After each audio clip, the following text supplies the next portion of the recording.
Hey everyone, my name is Tyler Marks. I'm the host of the Nonstop NBA podcast for Cardinal Sports Live. I am joined by my co-host and friend Nolan Bowman. How are you doing today, Nolan? I'm doing great, Tyler. Thank you again for having me on the podcast. A lot of stuff has been going down since the last time we talked, and we're less than a month away until the season starts. It almost feels like everything's getting back to normal with how all the sports' schedules are going back to the same. I'm very excited for for this season to finally be upon us. Yeah, I'm a massive sports fan in all different fields. Seeing MLB about to start playoffs, and then the wild card is shaping up. And yeah, you're right. I think last year everything was just too squished together, and it was just too fast. We didn't really have an off season. It just went to the next season. So it was kind of almost were we missed it. I honestly just missed the season. Last year it just happened just like that. But yeah, just a month away. Tomorrow's the first start of their first preseason games. It I can't wait. It's going to be a great season. There's plenty of storylines that's going to happen. Every week we talk about sports topics around the NBA. We're excited to deliver you weekly content that focuses on trending news and topics around the league. Today we're going to talk about John Wall, possible trade destinations, NBA storylines that we've created, and we're going to end up talking about the rookie class. So now let's talk basketball. So for the league news so far, one thing that I saw on floating around the internet, the big three in LA with the Lakers is called the 360. Did you see that, Nolan? I did see that pop on my feed, and very fitting that the threes. Anthony Davis wears a three; he's the tallest. LeBron wears a six; he's the middleman, and Russ wears a zero, and he's the shortest. So it all aligns together perfectly with the 360. I think if they throw hashtag Lake Show 360, and I think that rolls off the tongue a little bit more than just saying 360. But that's just my personal opinion. Yeah, I thought it was a little clever thing. You saw Braun kind of formate it, in that little photo shoot. I can't wait till the first like 360 lob, and then they're gonna be saying, "Oh, the three," whatever you see. But I looked in the photo shoot, and AD kind of looked a little bulkier. It's been rumored, and it's kind of the coach has been talked about that he's gonna play more of the center role this year. I think that's gonna help with spacing, definitely with LeBron and Russ around the other guys. Are you excited to see like AD at the center position, or do you think that he's best off at power forward? I think he can play either position and still lead the team into success because you've seen the picture of him in 2019 when he first came to the Lakers and that in that 2019 media day and to now we've all seen him bulk up over the last 2 years, and he needs that muscle in order to play that center position because he's still extremely tall, but he was not the tallest on the team at the time. Andre Drummond was brought in to play that center position. Dwight Howard has been brought back to play that center position. But now with Anthony Davis playing that center position, it allows you to build more depth on your bench with bringing Dwight Howard on from the six man or the seven position from your bench. So with him playing the center position, like he's used to playing the center position in his years in New Orleans and with the University of Kentucky. It's the position he's comfortable with. It's not anything out of his range, and I think that it's going to lead the Lakers to a lot of success in the playoffs and throughout the regular season. We could see Anthony Davis maybe make a case for the MVP this year. He's somebody that a lot of people were considering to be the most valuable player when he went to the Los Angeles Lakers, but with injuries coming to him and all those kind of things, that's what delayed that award for Anthony Davis. But I do think we'll see a push for him to be the most valuable player in the league this year. Yeah, I think he had that expectation after winning finals, and it really looked he was having almost a case last year in the well, not this last year, now 2 years ago in the finals against the Heat, getting a case for Finals MVP. I think just injuries, of course, hurt him. I think the bubble returning right away to the NBA almost a month from ending the season, it definitely hurt him. I just want to see a healthy Anthony Davis. I'm a huge fan of Anthony Davis. I've been since really the second year. Um, I hated him in Kentucky because we're Hoosier fans. I hated his guts, but no, he's an incredible talent. I mean, if you look at and everyone in the NBA, he's definitely in my eyes top five most talented. Just just off his offensive presence, his defense, and his playmaking is still pretty good. He can guard anyone out there. I just want to see healthy Anthony Davis. It'd be great to see him have that push. And I think the Lakers, if the Lakers really want to beat the Nets, Anthony Davis has to be the best player on that team. Most definitely. He has to establish himself as that top 5 guy in the league because he's always kind of floated around there, top 8, top 10 the last 5-6 years. And yeah, he's had some strides where he could, but just injuries, I think, derailed him. I mean, he could be a guy averaging 30 points every year if he wanted to, if he could stay healthy. So I'm excited to see what that Lakers team is going to look like. Moving on with the league news is more on the Ben Simmons situation. I'm getting sick of it already, but Joel Embiid said some fascinating things in a recent interview while they're playing practice. And this is what he's quoted. Like I said, it is disappointing. But I feel like over the years, the way our team has been built around us, you look at us last year, you got the whole starting lineup. I was the worst three-point shooter in the starting lineup, and I shot 38% from three. He continued on to say, most of my career, I've stepped out to the three-point line, which I don't mind. I like to be the best player. I like to do everything on the court, but I feel like our teams have been built, whether it's the shooting need, they stretch 5. I feel like he's always had it here, and we still have it. We got Seth, one of the three-point shooters, or one of the best three-point shooters ever. Danny Green. Tobias Harris is a 40% shooter of his career.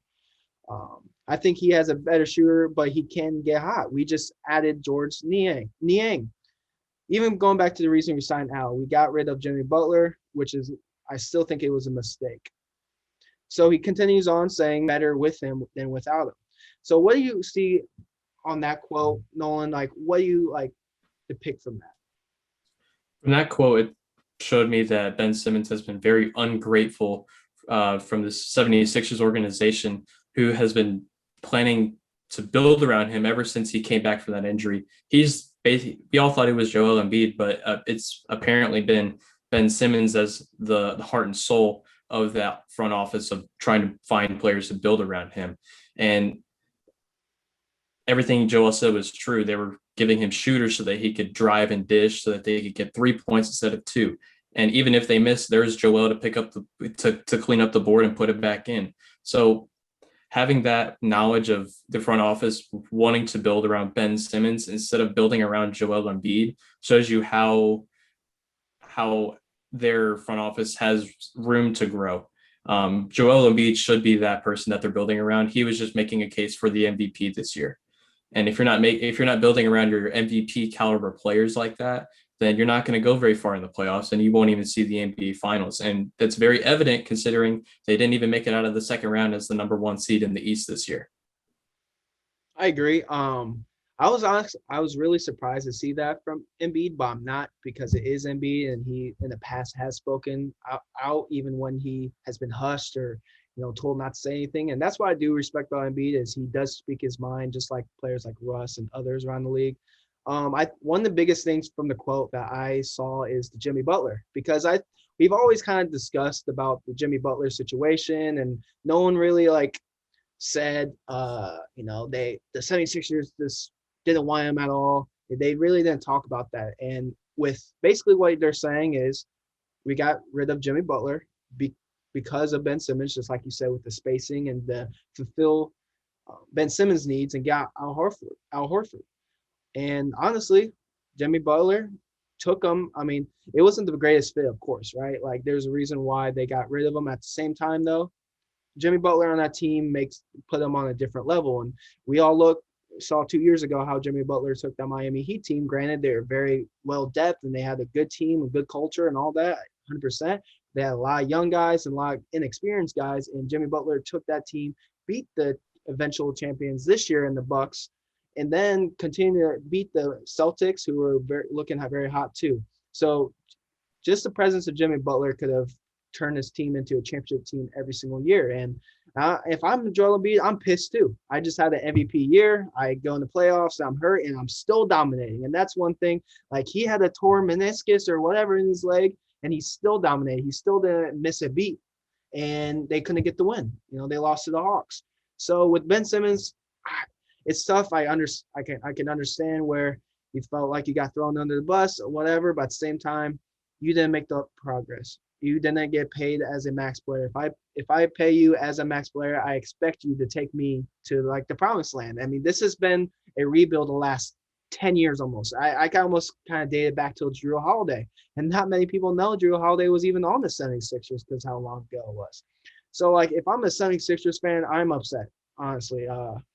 Ben Simmons was given a lot, and hopefully, wherever he goes, and maybe if he returns, I don't think it will. He didn't show up this week for training camp. I just want to see the best situation, and I want to see the best of Ben Simmons. There's a reason why he got paid that money. So one thing, just sorry, but one Yeah, thing I did read about is so the 76ers have a certain amount of money for Ben Simmons, and they've actually put that money in a bank account, protected bank account, so that when Ben Simmons doesn't show up, they just pull from that. They have this money that they owe him basically, and if he doesn't show up, they're just going to take that fine out of that bank account, and once they trade him, they're going to give all the money left in that bank account. So they're fully prepared, and it's kind of pettiness from both sides right now, but they're trying their hardest to find somebody that'll take Ben Simmons. Yeah, I don't see it as pettiness. It's just the real world, right? If you don't show up to your job, you're not going to get paid. And I have nothing against. I mean, I think he understands that. And if he would go out and say that's unfair, shut up. I'm sorry. Show up. I just feel of what's not even just the team, what they've done for you. Surround yourself with great talent. It's what the city of Philadelphia, they're passionate about their fans. They will go. I mean, I had to argue with 76ers fans for years about who's better, Jason Tatum or Ben Simmons. They're very passionate fans, just like Celtics fans. And it just sucks to see that they're already a great team. It's like I said, even with Ben Simmons and all that, they're still first seed. They're still finished first in the Eastern Conference, even when Embiid was out for a few weeks with his injury. They're still winning. That just shows how great Ben Simmons is to that team. But at the same time, if they want to get to that next level, just like how Giannis this year, he had to change it. He had to get away from the paint more and let Brook Lopez eat there. He had to start doing fadeaways. Ben Simmons needs that opportunity. Well, not even just the opportunity. He just needs to do it. He needs to start showing some progress, not even just for the fans, but himself. But do you have any extra thoughts about that situation? You just want to move on because I'm sick of even thinking about it anymore. The last thing I will say is in that quote, Joel did kind of take a little bit of the high road, saying that we're better with him than without him. But I think you'd still be better without him than with him at this point, bringing unnecessary drama to the culture of the club, and just bring somebody in that is going to want to win the NBA Finals and not worry about who he wants to play with and who he doesn't want to play with. All right, this is a very quick trade proposal. I've been kind of thinking about this for a little bit. Who says no? Colin Sexton for Ben Simmons, and obviously you had to add a little bit more pieces with money restraints and all that. Who do you think says no for that deal? I would say that the 76ers would say no because they think they can get a lot more from Ben Simmons. And you also have to figure in the cap space that a lot of these teams are going to have for the big contract that Ben Simmons is going to have. And if they don't have the space, then there's no chance Ben Simmons will make that trade happen. The Cavs do have they are a smaller market team at the moment, and they might have a little bit of cap space in order to make that trade happen. But again, they're going to have to deal more pieces than just Colin Sexton. They're definitely going to have to give up some draft picks and maybe another player in that deal. But I don't think they're going to want to give up any draft picks at this time. I think they would much rather build on the young nucleus of players that they have right now in Colin Sexton, Darius Garland, and the number 3 overall pick, Evan Mobley, that they just picked up in the draft this year. Yeah, and the only reason why I mentioned that is because there's been rumors that, well, obviously Colin Sexton hasn't signed his rookie extension from his previous rookie deal. He hasn't signed that yet, and many people are saying he might be walking in free agency. So it's just a little thought. I think Colin Sexton is getting better as a scorer, very efficient scorer, and his playmaking just needs to get better. But other news, about 95% of the league is now vaccinated. It went from 90 to 95% from the first week of training camp. And that's basically it for the news. Training camp, like I said, preseason games start tomorrow. So with preseason start tomorrow, most teams are finished ironing out their roster and looking forward to starting a new 2022 season. One player who could be the last piece to a playoff Uh, Contender is five-time All-Star John Wall. After returning from nearly a 2-year absence from his injuries, he had a decent comeback year, averaging 21 points, 4 rebounds, 9 assists, 1.5 steals, all 4% from the field and 32% from three. Before the season started, the Houston Rockets have announced that John Wall is not part of their future plans, and they are looking to move from him. Right now, I think he's still in training camp, helping with the young guys like Jalen Green and Kevin Porter Jr., kind of just helping them set up for the season, which I do like. Um, he makes, and here's the thing about John Wall: he makes $44.3 million this year, and then makes $47.4 million if he picks up his player option for next year. So, Nolan, I had you just come up with a few teams that maybe would make the push for John Wall. And the biggest thing with John Wall is his contract. Obviously, he's still a very good player. He can still be a great role player for a great team since his contract. And many people are saying there might be a 3-team trade option for him, and that's probably what's going to have to happen for him to move to these playoff contenders or championship contender team. So, what's one team you would like to see John Wall get traded to? We just talked about him earlier, but one of the teams that I saw was the Cleveland Cavaliers. I think they can make the Rockets could make a good trade for, I would say, a Colin Sexton or Kevin Love package deal to take Kevin Love out of Cleveland because I don't think he fits in that team anymore. And I think he wants out of there too. They've expressed wanting to trade Colin Sexton. I know we just talked about them building on him possibly, but they have expressed trading him. We just mentioned Colin Sexton hasn't signed that rookie extension for them. So this is a team that I could see that has a possibility of trading for John Wall. And he obviously doesn't have as big of a contract as the Ben Simmons situation. So it's a little more reasonable for John Wall to make that trade for John Wall, and benefits the Rockets, in my opinion, a little bit more in this trade, building on younger players, having Kevin Love, a veteran, come in and coach up Christian Wood, coach up Kenyon Martin Jr., coach up the younger guys on the team. I think this would be a very benefiting trade for the Houston Rockets. That Cavs weren't one of my teams, but that's a very interesting team. I could see it with Sexton. I really don't know what his trade value is. I don't think many people do. We all know he's a great offensive talent, and at times, I think during the season he averaged almost 29 in a month. Very efficient numbers. Um, his biggest thing is defense. He's one of the worst defenders, even though he's gotten better every year. And he works hard, which I always will like. It's not like he just doesn't play defense. He tries, just with his stature being around 6'1" at most, right? 6'1", 6'2". His defense is not, but I like it. I think John Wall with that team, it would give Darius Garland more of the touches. I'm a big fan of Darius Garland. He's one of the most improved players this year. He was, I think, ranked 2 years ago, like the worst player by statistically, offensive defense wise, one of the worst players in the league. And this year, he just made a lot of big improvement, and so I like it. But the team with me, the first team I picked was the Clippers. I think the Clippers kind of make the most sense with Kawhi being out and Paul George having to run the show. I like the signing with Reggie Jackson returning and being the starting point guard, but I would like to see John Wall run the second unit.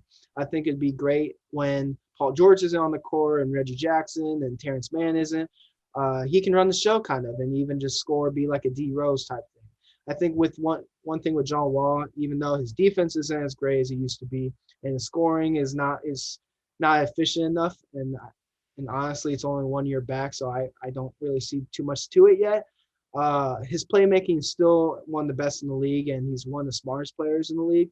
So helping that Clippers team would be, I think, just like a way upgraded Rajon Rondo. But the Clippers is one of my picks for John Wall. That's an interesting pick. I don't hate that pick at all for him to go there.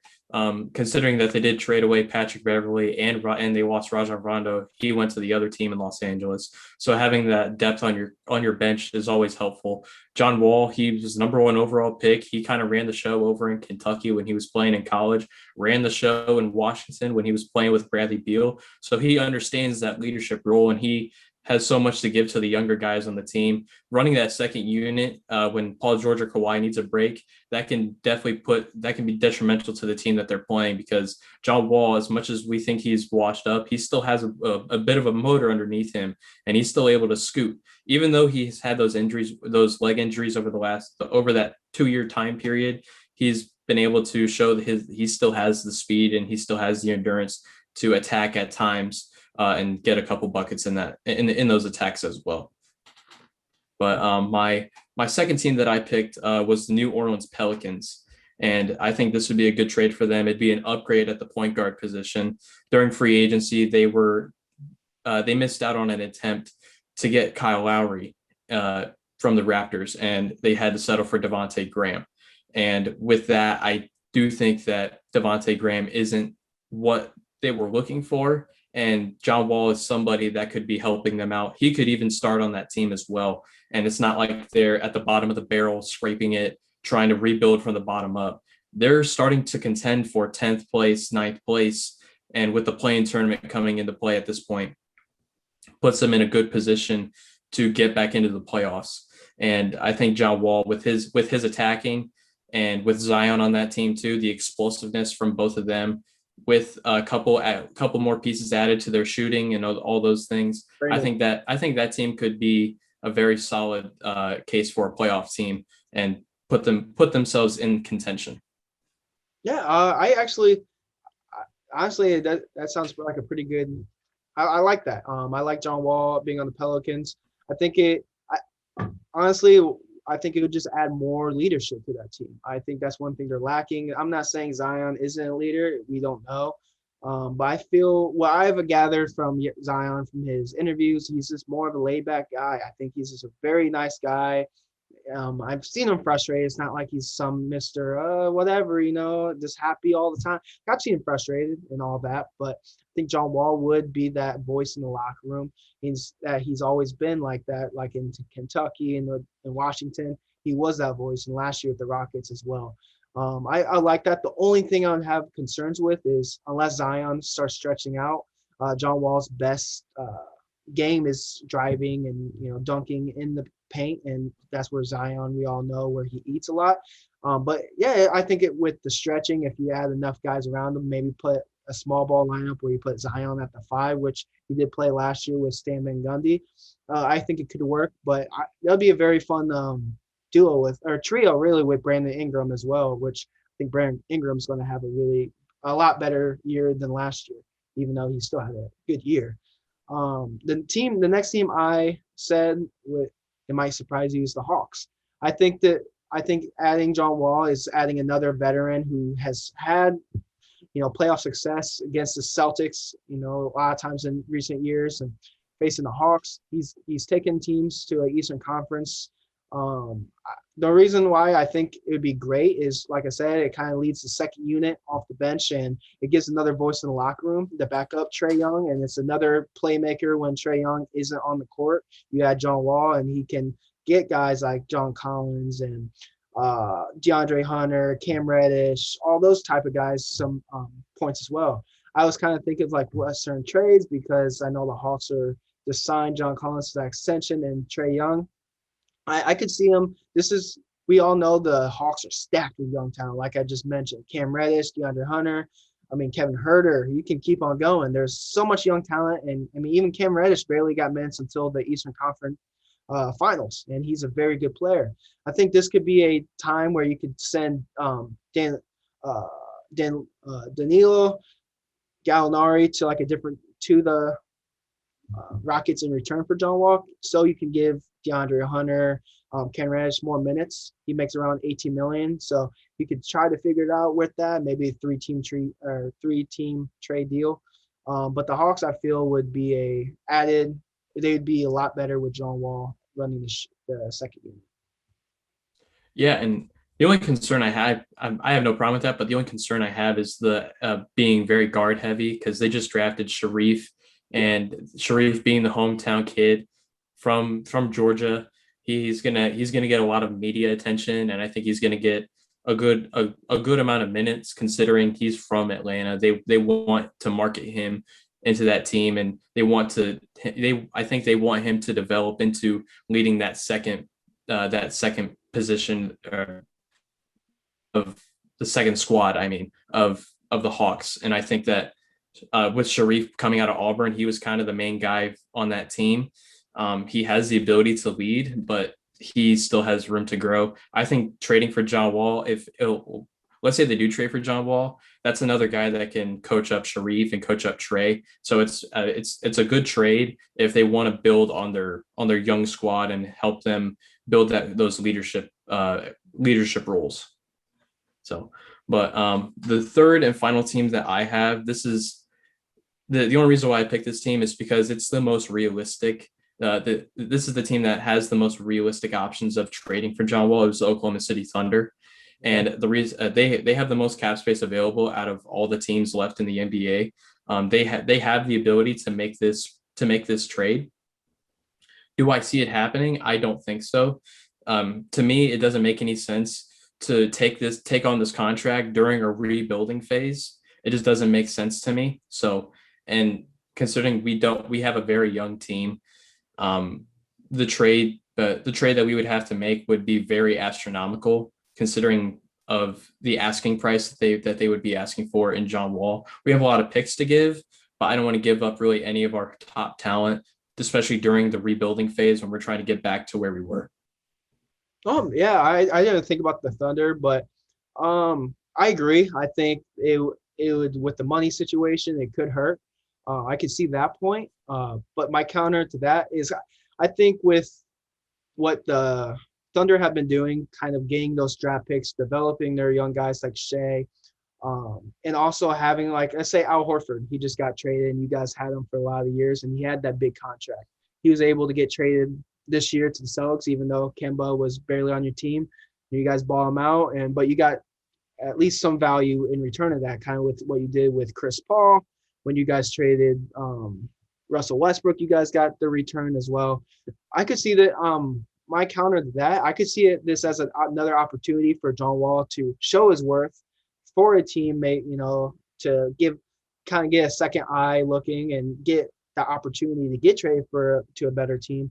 Another thing I would say is right now, I don't know necessarily how the contracts worked, but I don't think you have to maybe sign a young guy for the next 1 or 2 years to that extension, for that contract extension after that, because you guys just inked up Shea.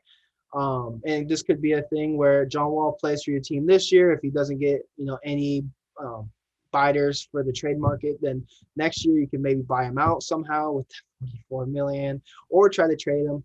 But I can see your point where with how much money, and I know eventually OKC is going to make that big trade to get that star guy, and that could be another opportunity where to get that star guy. I'm just say Bradley Beal, for example, right? If you got a Bradley Beal, you could use that John Wall contract for that Bradley Beal contract that he's making. So that's just my counter to that. Do you have anything to add on to that? Or? Yeah, I just to me it doesn't make sense. Just like I said, it doesn't make sense to bring him in during the rebuilding phase of this team. When we traded for Chris Paul, we weren't rebuilding. We were just we understood the fact that we were not going to win an NBA championship with Russell Westbrook, and who better to trade for at the time than Chris Paul. And so we traded for Chris Paul, and then we went into the bubble, and we obviously were unsuccessful, losing to Russell Westbrook and the Houston Rockets. And after that occurrence, that's when we finally made the decision that it's time to rebuild. And I've never been a part of a fan base where I've had to go through a rebuild before. This is the first time I've ever experienced this as a fan. So in a way, it's exciting, but in the same sense, it sucks because your team isn't doing as good. And with John Wall, bringing him in he might have the possibility of resurging his career with the Thunder, just the same way as Chris Paul did with us. But I think right now, the one thing we need to focus on is rebuilding the team, because we are building around Shea, possibly around Lou Dort, possibly with Basley, and with Poku in mind. And on top of that, exactly, the GOAT Poku. And on top of that, we're looking at the draft next year. We're going to be getting a pretty solid draft pick if depending on how we do this season. And there's going to be guys like Chet Holmgreen and Jalen Duren in that class. So we have a lot of talent to look at when we're going into the class, building up on our centers and on our forwards. Yeah, definitely. OKC is. I think they just want to be bad one more year, just one more year to get that potential. Pablo or Chet, guys like Bates. One of those guys. Definitely wherever John Wall gets traded to, hopefully he gets the opportunity to show his worth. He just doesn't sit on the bench for the entire year because I'm a big fan of John Wall. I don't know if I mentioned that. I'm a huge, ever since his rookie year, I've always loved him. I would just love to see him on the winning opportunity because I think he would thrive. So moving on, one thing sports fans can always be excited about the upcoming NBA season is storylines in the NBA. Even though not many blockbusters trades happen in the offseason or signings, we should still be excited about this upcoming year. Hopefully a healthy, not as affected COVID season. I think we all know there's going to be a little COVID mix in there. But hopefully everyone stays remotely healthy with the schedule going back and kind of back to where it was.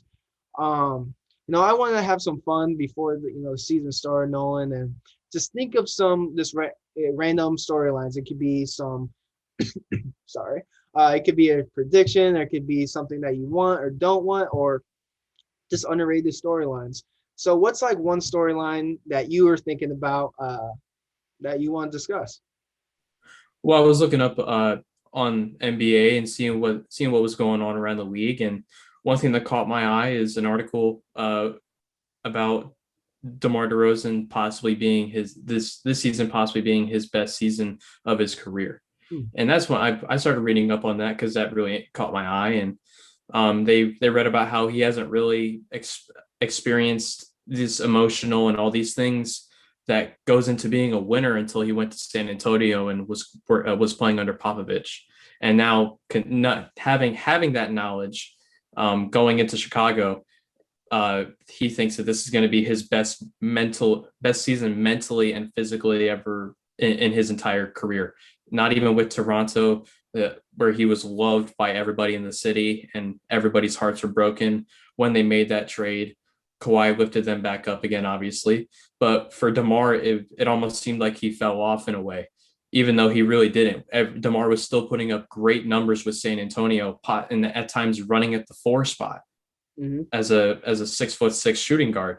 And after the trade to Chicago, he's been hanging out with the teammates. He said that there's been a very positive vibe around everybody in the clubhouse. His confidence is at an all-time high right now. And it leads me to the question, could it turn Chicago back into the contenders that we know them of being? And there's a strong possibility with all the talent on that team right now with Zach LaVine, Lonzo Ball, and DeMar DeRozan. And you have to remember that they were only 2 games behind the Charlotte Hornets at the end of last season. The Charlotte Hornets were the 10th seed in the East and made it into that play-in tournament. So the East is getting a little more competitive as the year goes on, with DeMar coming back into the East, making the Bulls a team that some people should possibly be scared of, with Zach LaVine scoring, DeMar's mid-range game. You have Kobe White on that team also. You have Patrick Williams. They have a lot of depth, and they added on a good amount of picks from the draft this year. That's just what makes me excited for the Bulls this year. Yeah, I think hopefully DeMar DeRozan getting on another. I mean, the Spurs have, besides last year, kind of been around the playoff contention and all that. And I agree. I think he has gotten better as an overall basketball player. I think one of the biggest things is his playmaking. His playmaking, I think, went from a kind of a B minus to now an A minus, averaging around 6-7 assists this year. With DeMar, he was the first option in San Antonio the last couple of years. And with one thing with DeMar, I really hope is his defense. I don't know if you read on that. He's one of the worst defenders in the league just by statistically. That kind of frightens me a little bit just because Zach LaVine isn't the greatest defender, even though I will say that in the Olympics, he did kind of show a little bit more aggression, which I hope now with more depth and, pieces around them, and Lonzo, Vucevic, DeMar, Kobe, Alex, the GOAT. Alex Caruso, all those, and Patrick Williams, those guys. Hopefully he can become a better defender. I kind of believe in the whole thing. If you really, really want to, you can be a good defender in the NBA. I think most guys are athletic enough, and if it's kind of a trying thing, in my opinion, with a lot of things. I feel like a guy like DeMar DeRozan being 6'7", playing 1 through 3 mostly, and he can play the 4. He's kind of has always a high advantage of most of his guys. So I think using his size, strength, and he's still one of the most athletic guys in the league. Hopefully he can be a better defender with pairing with Lonzo, and hopefully Zach LaVine can be one better too. I'm excited to see what the Bulls are going to be. Me being a Lonzo Ball fan, hopefully it works out great. One of the first storylines I thought of, Nolan, I kind of going back and forth with this one, man, but Paul George winning MVP. And here's why I think this. Coming off the playoffs, averaging 27 points, 10 rebounds, 5 assists, and 44% from field goal, and averaging 30 points, 11 rebounds, 6 assists off 44% from the field goal without Kawhi Leonard in the playoffs. Paul George shut a lot of people up. I think he proved finally can be that guy, lead the team. He did have some, points, of course, where he was over certain games or just not very efficient. But this is probably his best playoff run since his Indiana Pacers days. So the reason why I said Paul George for MVP is Kawhi Leonard being out for probably an entire year, maybe even the playoffs. He's going to have to run the show. And with the Clippers getting most of their guys back, with re-signing Reggie Jackson, getting Ibaka back, and all those guys, he has a new role. He has to lead the team. I was kind of looking at, the regular season stats when Kawhi wasn't on the court, either from just injuries or rest. This year, without Kawhi Leonard in 11 games, PG averaged 27 points, 8 rebounds, 5 assists, and 44% from the field. He really likes that 44%. I see this as like Paul George. I don't think he's the best when he has to share the ball. I think he's kind of like Russell Westbrook in a way where when he has the ball, he's not very great off ball. He can, but I think he's best when he has the ball in his hands. So seeing with this, I think Paul George, if he stays healthy and obviously consistent, which has always been a big thing with him, is if he can lead the Clippers to a playoff contention, just like what Jokic did kind of last year with the Nuggets, with Jamal Murray being in and out of the lineup, Michael Porter Jr. coming back from the bubble hurt, he had to carry that team. And maybe in a way that Paul George has to do the same this year with most of the guys coming back. My only thing that I will say is, like I said, is his health. And that's always been a question. He's had Kawhi Leonard, honestly, the last 2 years. So even if he needed to take a day off, he could because they have another top 10 player in Kawhi Leonard. So that's my only thing. Yeah, and the Kawhi factor is going to be a big thing for that MVP candidacy for Paul George. We've seen him lead the team in Indiana. That's when he was starting to build his name around everybody. Didn't have MVP caliber seasons, but was still leading the team, still having great seasons. Unfortunately, he had that unfortunate injury to his leg, came back, didn't seem like he was going to be the same. That's when they decided to trade him out of Indiana into Oklahoma City, started building himself back up again, finished third in MVP voting I believe it was MVP voting for that last season that he was with the Thunder. I think he finished second, maybe. Or it might have been where Depoy. Either he was second. That's exactly what it was. And then we decided to trade him to Los Angeles to play with Kawhi, the Finals MVP of the previous year. And with Kawhi on that team, if you watch a lot of Clippers games, Kawhi likes to have the ball a lot. He usually gets a touch on the ball every 2 or 3 possessions. And sometimes every single possession he goes down there, he gets the ball. So with him being out, that leaves more spotlight for Paul George to stand in. And Paul George has a nice shot for him. He's able to just create shots. He's able to handle the ball really well. He's able to finish in traffic. He's able to facilitate a little bit, create plays, dish out if he needs to. So I think if he's and just like I said, we just said he finished Defensive Player of the Year, top 2 or top 3 with Oklahoma City. So he has the ability to defend. He has the ability to score. One of the better two-way players in the league, and a lot of players in this league right now are the MVPs are going to be two-way players because they're able to do it on defense and on offense. So having those kind of players on your team can lead them to MVP success. Definitely. And I didn't write this one down. I just thought about this in my head though. That's what it's The all about, Nolan, right here, man. exactly the we are going to see the most iconic jersey swap of all time this year with LeBron James and Alex Caruso, the double six jersey swap here with Chicago and Los Angeles, taking it back to when Michael Jordan was taking on the Magic Johnson and Kareem Abdul-Jabbar Los Angeles Lakers to win his first ever NBA championship. Could it be the same outcome of that series? We'll never know until that game comes, but I think that'll be a pretty great thing for the league. It'll be great for all the Reddit pages and all the NBA meme accounts on social media. I think it'll be a really fun experience for everybody to watch that happen. I will say this about Alex Caruso. He started off as a meme. Let's be honest. He started out, this guy, this athletic white dude who could just dunk out of this world. I mean, he was looking like honestly almost a LeBron James or a John Wall dunking. But he has established himself as a very great, quality two-way player, and honestly was probably the Lakers' best perimeter defender besides TNT. But yeah, that's going to be very iconic, and there, LeBron's going to be cheesing and Alex Caruso as well. So another storyline that I kind of thought of is Kristaps Porzingis is going to have the best year in his career. After this year in regular season, he didn't really have necessarily off year, even though people kind of downplay as that. He averaged 20 points, 9 rebounds, 2 assists on 48% from the field and 38% from three. And I think, and also to add on to the topic, I think the Mavericks are going to finish top 3, top 4 in the conference because of that. In the playoffs, and well, this is the reason why is new coach Jason Kidd just said this in a recent interview, saying the simple way to put it is, I want KP to be a basketball player, said Kidd. We anticipate there's no limitations on just shooting threes, being able to roll, being able to shoot the mid-range, to be able to put the ball on the floor. I want him to be who he is, and there's a basketball player and not just limited to shooting threes or crashing from the corner. I want him to feel comfortable on the floor on any spot. I think he's a weapon. He shoots the ball too well not to shoot mid-range shots.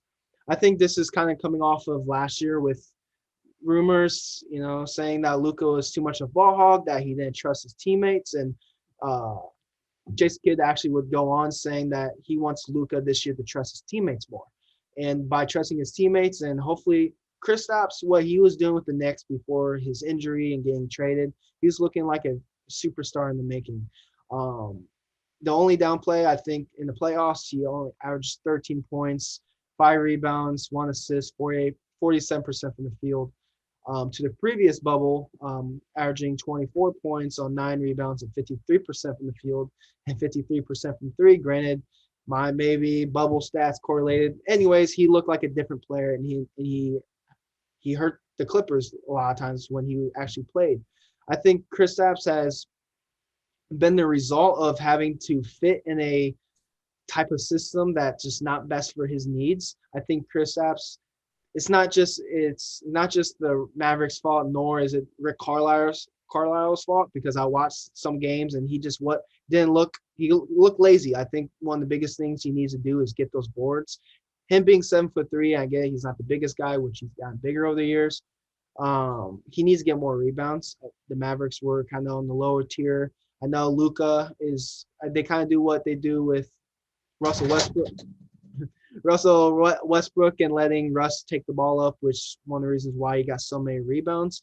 But I think he needs to just be better on the boards and going back to where he's averaging over 2 blocks a game, shot blocking wise. I would like to see him average, above 23, 24 points with good efficiency numbers and being that shot blocker, like I stated, on the other side of the court.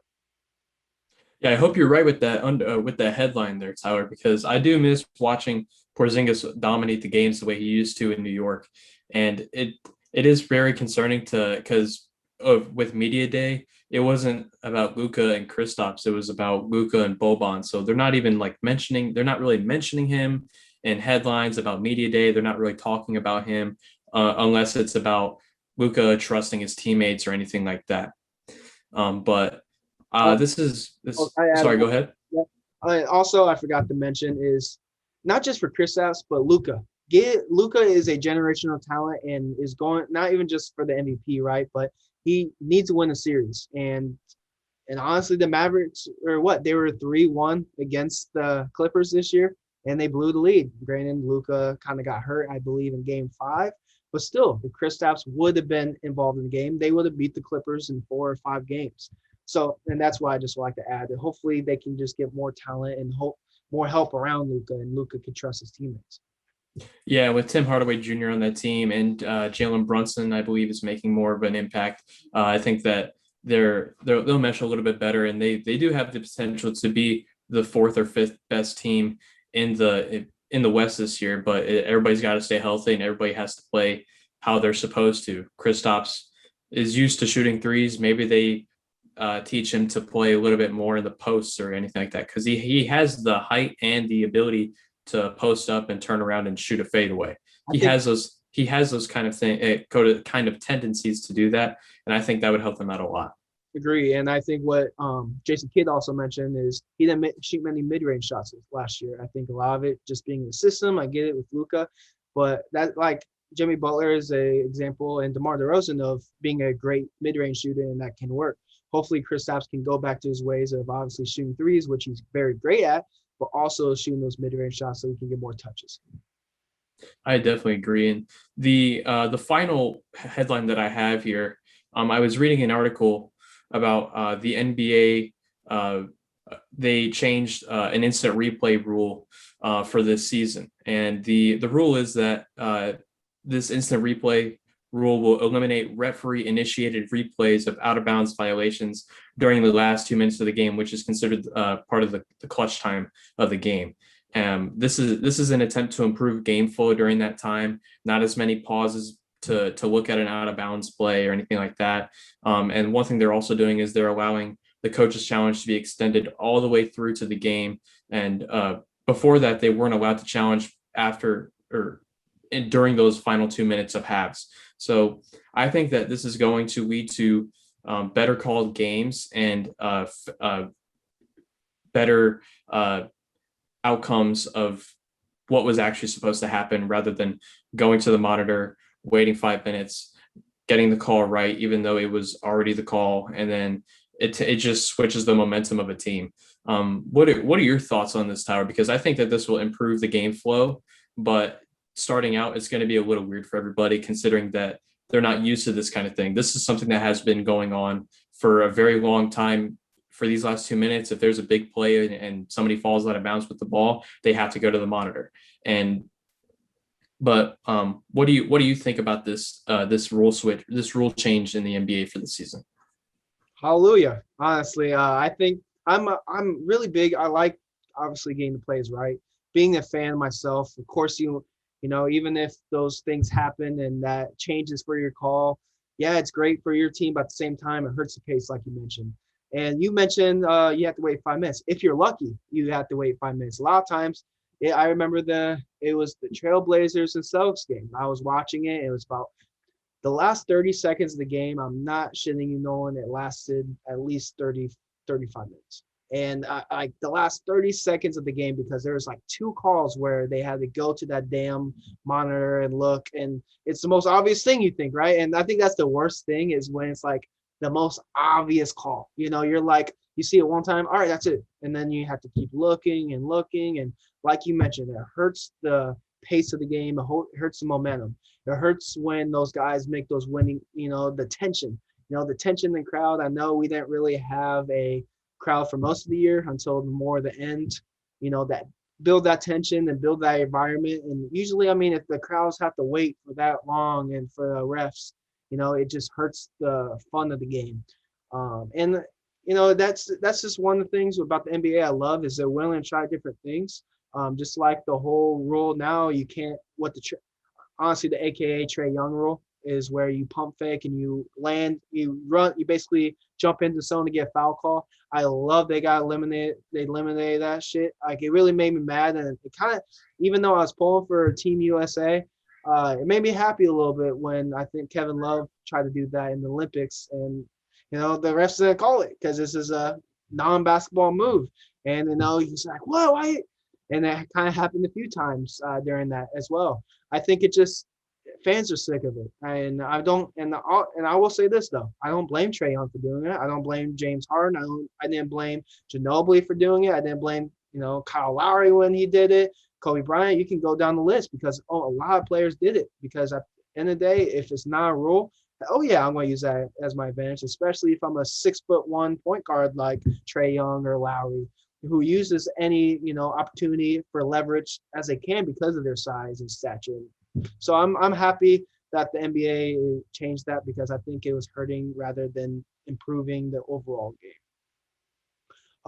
But my last topic, or like the last kind of news heading that I thought of is I think this Nets big three will be the most entertaining team of all time. I don't think that's necessarily a crazy take, but you look at previous teams like the Warriors, the Heat. You can look at the '90s Bulls. You can go down the list on and even the Celtics in '09 around then. I would say the big four. They're a very fun team to watch. Their playmaking. I think the Nets. They have the best, some of the best scorers of all time, all in their prime. Also, with James Harden being the great playmaker he is as well, and Kevin Durant, I think is underrated with his playmaking, and Kyrie. This team has either played with each other in the Olympics for a long time. They've been friends for a while, and also Blake Griffin. I think Blake Griffin is a good piece for that because chemistry wise, and he was kind of like the guy jumping for balls, doing the little things, and I loved seeing that.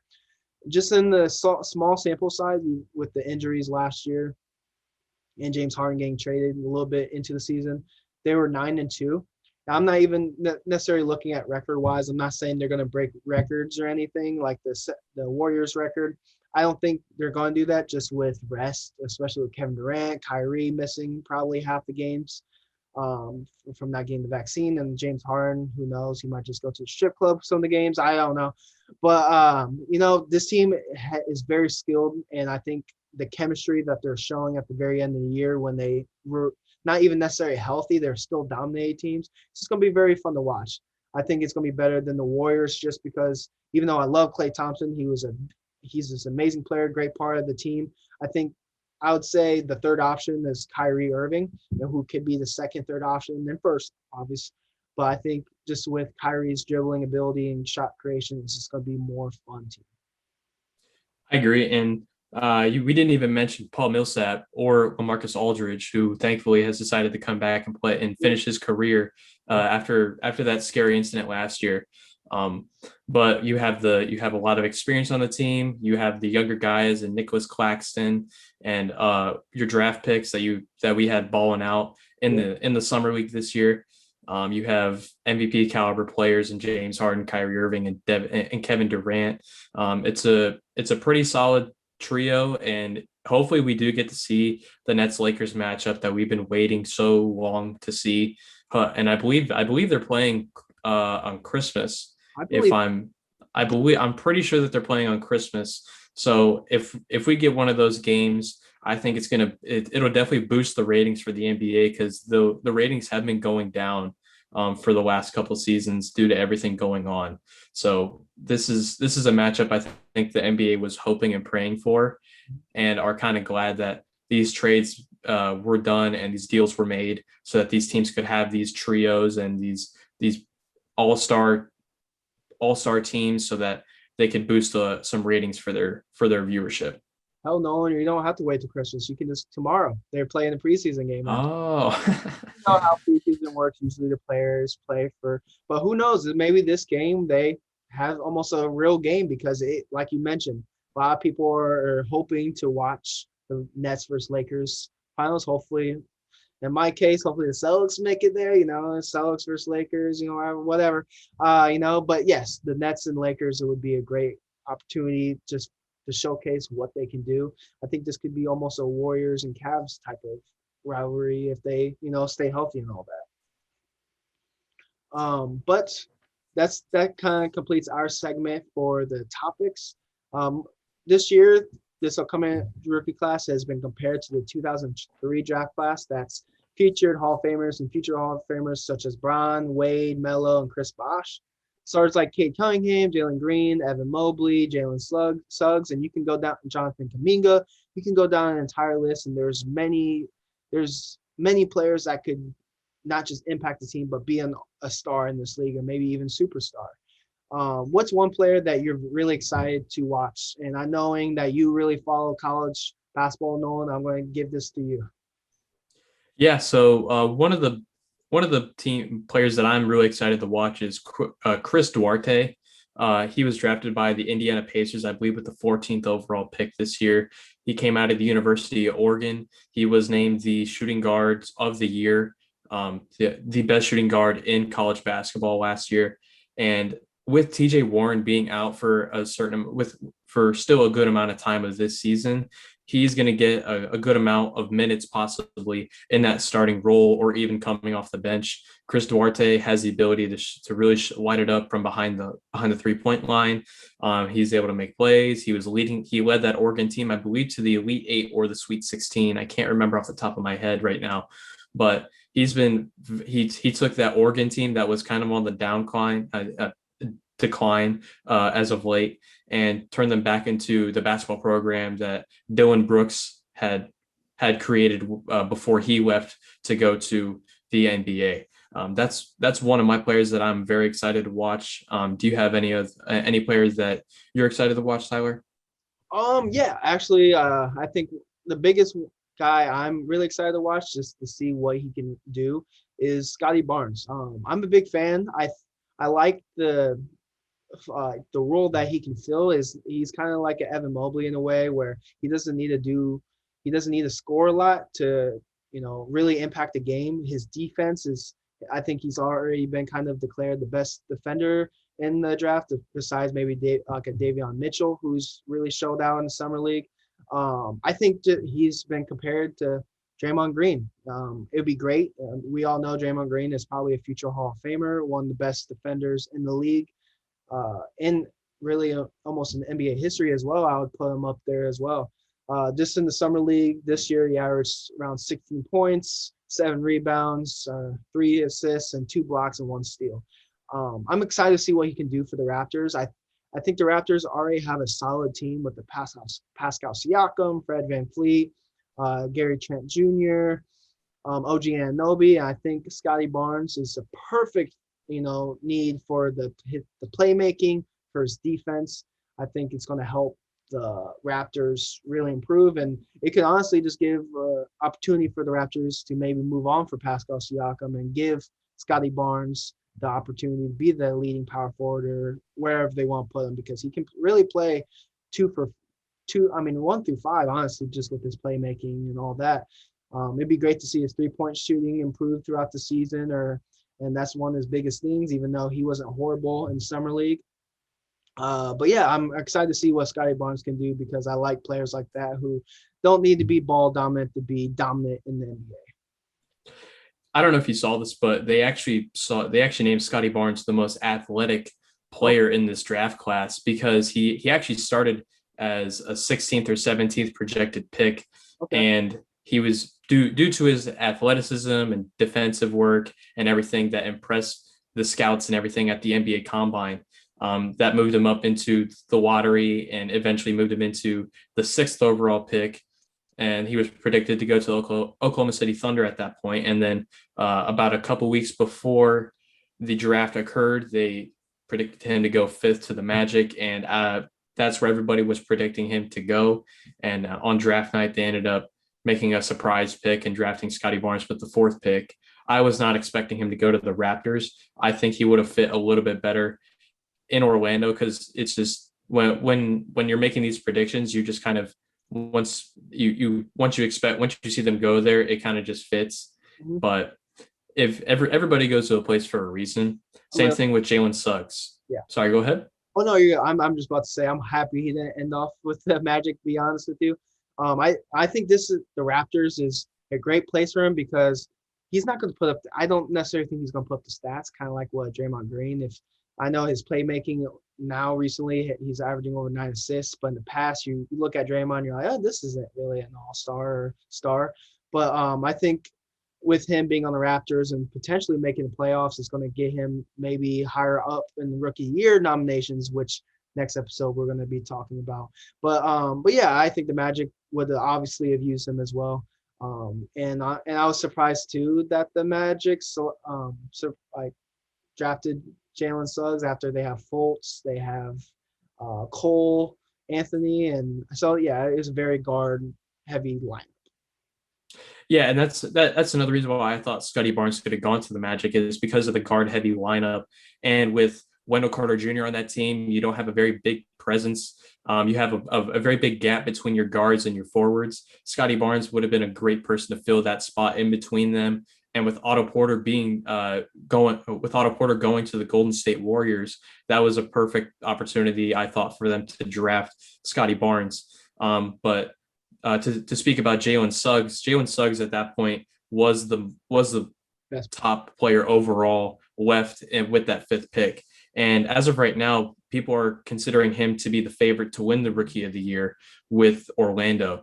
And with being in Orlando, it's another very small marketed team. Rookies can just go there and basically possibly do whatever they want. Jalen Suggs has been known to be one of the better two-way players in college. They were predicting him to be the best on-ball and off-ball defender to come out of college with this draft class. Jalen Suggs has the ability to shine in the bright lights when the game is on the line. We saw that in the Final Four this year when he hit that game-winning half-court shot to send his team to the national championship. So he's not afraid to be in the spotlight for any reason whatsoever.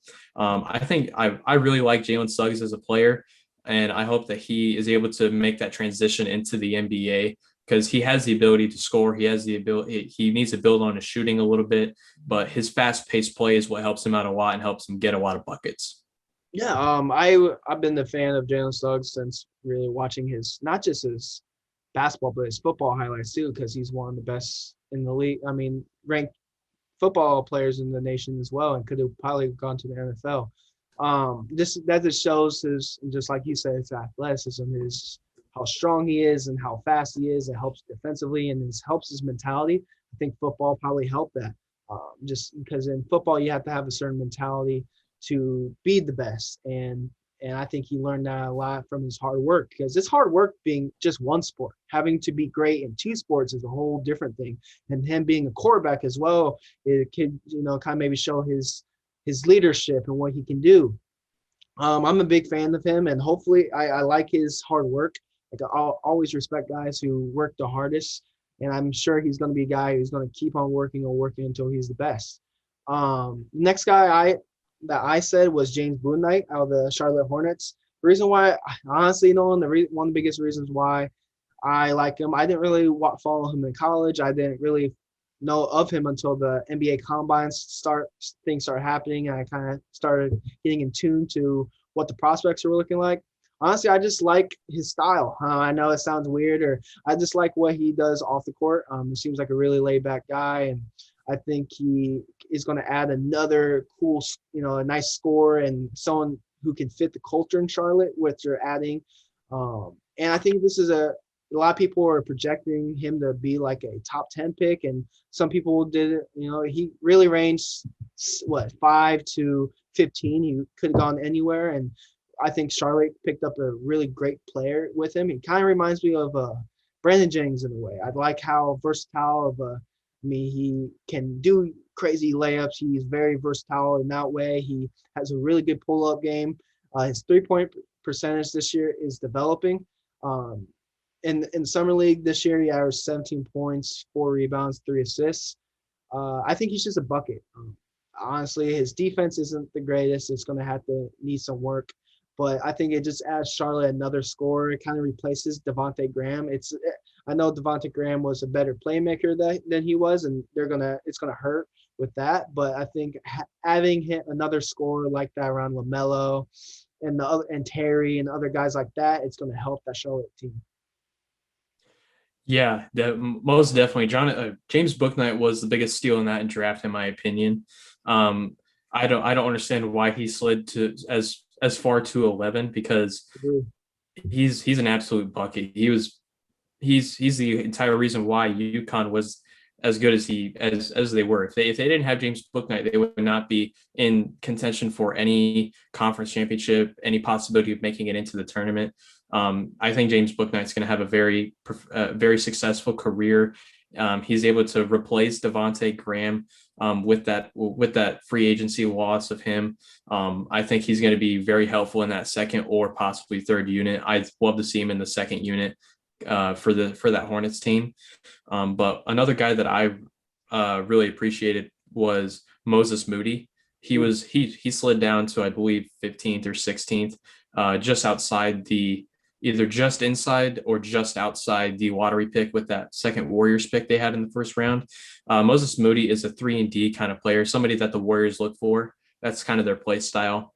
And him coming in with Kuminga, they're going to mesh pretty well together. Kuminga isn't much of a 3-point shooter. That's something he still kind of needs to develop. But his attacking and playing, his attacking at the bucket can lead to open shots around the arc, and that's what Moses Moody is there for. And with that defensive stance with that Moses Moody has, he helps a lot on that defensive side of the ball for the Warriors. Him and Draymond and Clay, three great defenders in the league right now.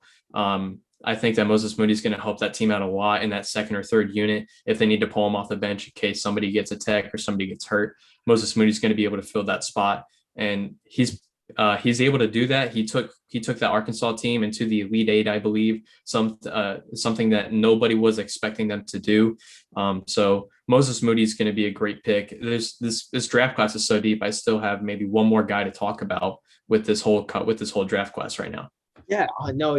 Just like there's huge. This draft class is, I think, has stars even in the second round. Honestly, like a Luca Garza and stuff like that. I mean, a lot of these guys dropped.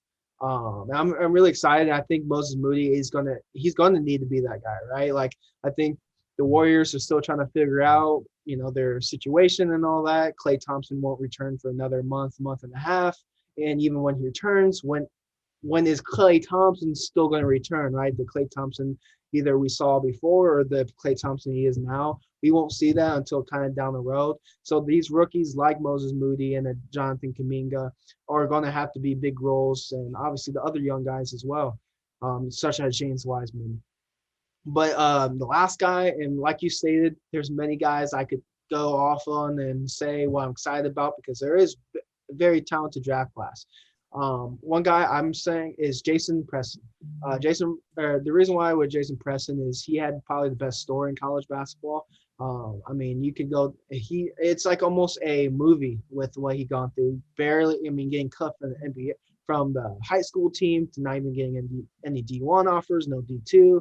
He got lucky with the D3 and play 1 year D3. I mean, you could go down the list. It's an incredible story, and hopefully it will be a movie one day if he's very successful in NBA. From going homeless and now in the NBA, it's just an amazing story. And he still had a really good run, still like in the NCAA tournament. I know they didn't go crazy far. I know they had a decent run, I believe. But anyway, just getting that Ohio team there was huge for him. But I'm just a big fan of Jason and what he stands for, and hopefully he can just be on the Clippers and he can make the roster and be a very contribuable player and have a long NBA career. I definitely agree. That was a great story to watch, and us being at Ball State, we were able to watch that action go down during the tournament. They were able to, I believe, they won the MAC tournament to get into into the NCAA tournament where they knocked off the University of Virginia. Something that I actually predicted would happen. Just knowing his story and knowing the background of that team, I felt somewhere deep in my heart, I felt that they were going to upset the University of Virginia because the University of Virginia are not the same as they used to be. They were not the same with Kyle Guy and DeAndre Hunter on that team. They were not. They're no longer that team. They're not. They're not as great as they used to be, in my opinion. And the University of Ohio proved that fully when they were able to knock them off in the first round. But yeah, for the last guy that I have to pick, but well, before I talk about him, we'll just list off some names real quick that we didn't get to talk about, or some people that we might have left out. And we left a lot of people out in this draft class, Tyler. It's so deep, it's not even funny. The number one overall pick, Cade Cunningham, somebody that is going to hopefully bring Detroit back to the bad boy era of NBA basketball. Number two overall pick, Jalen Green. A lot of hype, a lot of potential. A big factor into if they're able to trade John Wall. Hopefully, he can get more minutes at the guard spot if they're able to make that trade. Evan Mobley, the number three overall pick. It's kind of same deal with Kevin Love and Jared Allen. Hopefully, he gets a little bit more minutes. He's able to facilitate, make plays, shoot from behind the arc, 7-footer.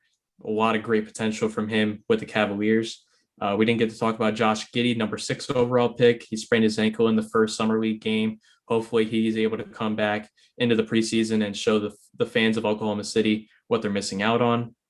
Hey, and have you seen his TikToks? Are you a fan of his? I have seen his TikToks. Oh man, he's hilarious. I will say that he's a and that's another good thing about these younger guys is they're able to market themselves with social media, with TikToks, being relatable to the fans and everything like that. And if you're able to relate yourself to your fan base, that's only going to make you a better marketed and more of a fan favorite in that all-star voting once you're able to get to that potential of being an all-star.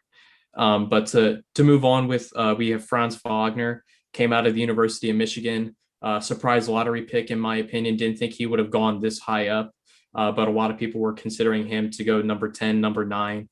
Franz is able to bring size and defense and spacing to the Orlando Magic, something that we touched on earlier with not being able to get Scotty Barnes. Davion Mitchell, we mentioned him earlier. Did you know that his nickname, Tyler, is Off Day? Oh yeah, I did. His nickname is Off Day because everybody that he guards has an off day usually when he's guarding them. I think that is the most amazing nickname I've ever heard in my life. And we've heard a lot of great nicknames over our years. But just these last two guys that I'm going to talk about is both from the Big Ten Conference. Ayo Dosunmu.